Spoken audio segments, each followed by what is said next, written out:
quand j'enseignais au début, je m'étais rendu compte que dans les classes, on avait des enfants qui avaient un peu plus de difficultés que d'autres et que ces enfants-là s'isolaient et il n'y avait pas beaucoup de moyens pour les intégrer aux autres, pour les intégrer dans le milieu. Ah ben j'ai dit, tiens, j'ai dit, ça va être une occasion pour moi de les aider et de faire de nouvelles expériences qui, selon moi, vont m'enrichir autant moi que qu'elle. Alors, j'ai dit, ce sera donnant, donnant.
Alors, le but de l'organisme, le but du parrainage civique Les Marronniers, c'est de favoriser l'intégration sociale des personnes qui ont une déficience intellectuelle. Donc, favoriser de les sortir de l'isolement, puis de les intégrer vraiment dans la société comme tous citoyens réguliers que nous sommes. Donc, on fait ça par différents moyens. Le principal moyen pour le moment, c'est le jumelage entre des citoyens bénévoles puis des personnes qui ont une déficience intellectuelle. Donc, c'est un jumelage qui a pour but de vraiment créer une amitié, puis que cette amitié-là se développe. Donc, de les sortir de l'isolement avec quelqu'un du milieu qui va les amener à faire des activités régulières comme nous, on fait tous les jours, puis qu'eux, des fois, ils n'ont pas toujours la chance de faire. Moi, j'ai commencé comme bénévole ici, puis je ne connaissais rien de la déficience intellectuelle du tout, à part de voir l'organisme œuvrer un peu, à part d'en voir de temps en temps qui venaient dans les locaux, mais je ne connaissais pas grand-chose. Puis en voyant le travail que l'organisme faisait, je me suis intéressée à cette clientèle-là davantage. Je me suis dit, il y a quelque chose là à aller voir. Fait que j'ai donné mon nom pour être bénévole ici. Puis quand j'ai rencontré ma filleule, ça a été vraiment un coup de foudre. Ça a été super le fun de voir que ces gens-là sont rien de ce qu'on pense. C'est sûr, on ne peut pas tout le temps avoir une moyenne 24 heures sur 24 heures. Il faut avoir une bonne discussion. Nous autres, on a une bonne discussion. Avant qu'on s'est connus, on s'est dit qu'est-ce qu'on voulait. Je ne connaissais pas du tout cet organisme-là. Alors, j'ai été curieuse. Alors, je me suis informée. Et puis là, j'ai dit, c'est bon ça. Je suis arrivée ici. On m'a présenté Lise.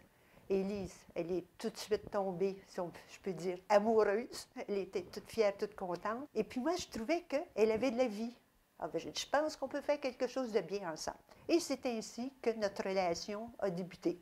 Puis l'année passée, on a eu une activité assez différente.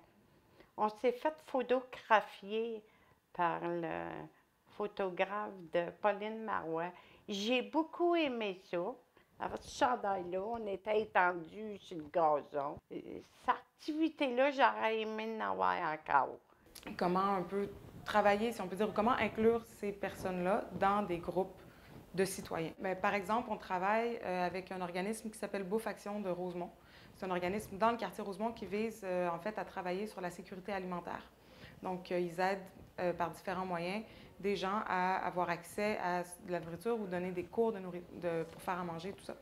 Nous, on a beaucoup de nos membres qui ont peu de moyens financiers et n'ont pas nécessairement appris à bien se faire à manger sainement et tout ça. Donc ça, c'est un projet qu'on va faire en partenariat avec eux, où il y a de nos membres qui sont impliqués, mais aussi des citoyens Donc, pour vraiment favoriser l'inclusion sociale, pour qu'ils puissent faire partie de groupes comme n'importe qui.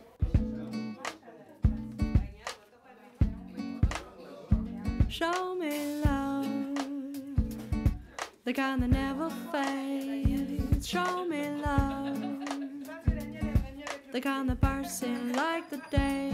Show me love, no matter how the crowd may be. Show me, show me, show me.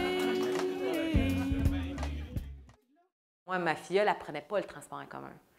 Parce qu'on ne lui avait jamais vraiment montré à prendre le transport en commun, parce qu'elle avait de la difficulté avec l'orientation et tout ça. Puis de l'amener dans le transport en commun, pour moi, c'était... ça allait de soi. J'ai jamais même pensé de lui demander « Hey, on prend-tu l'autobus ou t'es pas à l'aise? » Ou moi, c'était « Ah oui, allez, on prend l'autobus, viens-t'en. » Puis pour elle, de le faire, c'était une fierté. C'était de dire « Moi, je le prends jamais. » Puis techniquement, on me dit que je suis pas capable, mais accompagner, bien là, je développe cette capacité-là. Puis pour moi, bien, c'était bien aussi de participer à ça, puis de voir la première fois qu'elle faisait, puis de voir la fierté d'elle, puis de voir que c'est moi qui réussissais à l'aider à atteindre ça. C'était très valorisant aussi pour moi. Et au début, elle était beaucoup plus soutenue. On se rencontrait plus souvent. Même, je l'ai amenée dans le Nord faire de la randonnée pédestre au Mont-Tremblant. Je l'ai fait grimper jusqu'en haut de la montagne et elle m'en parle encore aujourd'hui comme c'était une expérience extraordinaire. Elle était tout essoufflée. Mais pour moi, c'était comme une image. Je me disais, j'espère que la relation que nous commençons, eh bien, sera comme ça. On ne se connaît pas beaucoup, eh bien, j'espère qu'elle va durer. C'était mon vœu et je pense qu'on a réussi. Donc, après encore 27 ans, 28 ans, je crois, nous sommes encore.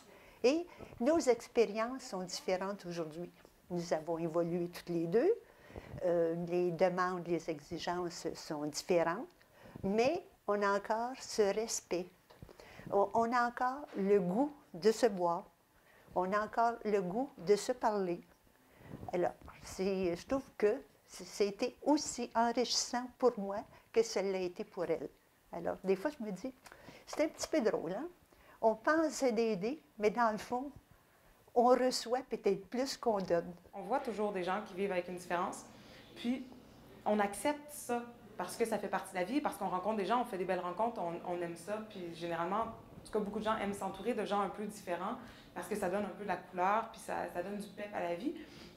Puis, on dirait qu'en travaillant ici, je me suis rendu compte que les gens qui vivent avec une déficience intellectuelle, bien, c'est des personnes qui vivent avec une différence, point.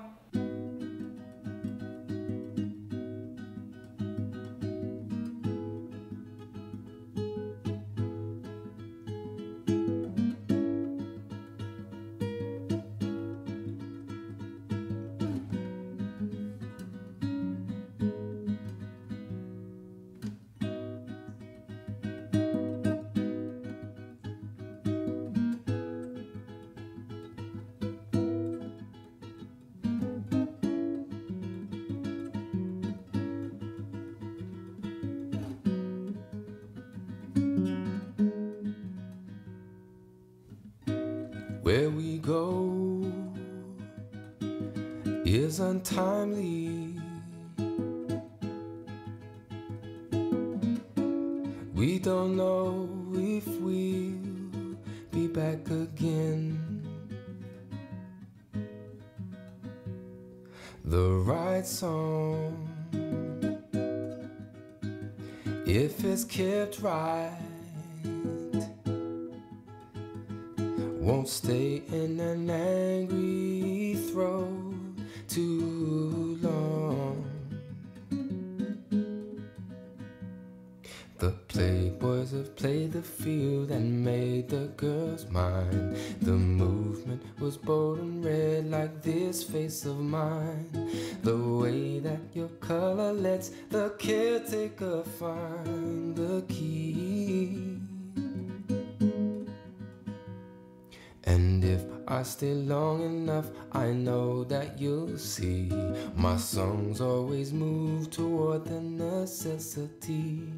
These words can't be helped, my vocabulary is unsuitable. The note I found in you is delightful. delightful, but I don't know if I'll be back again. The note I found in you is delightful,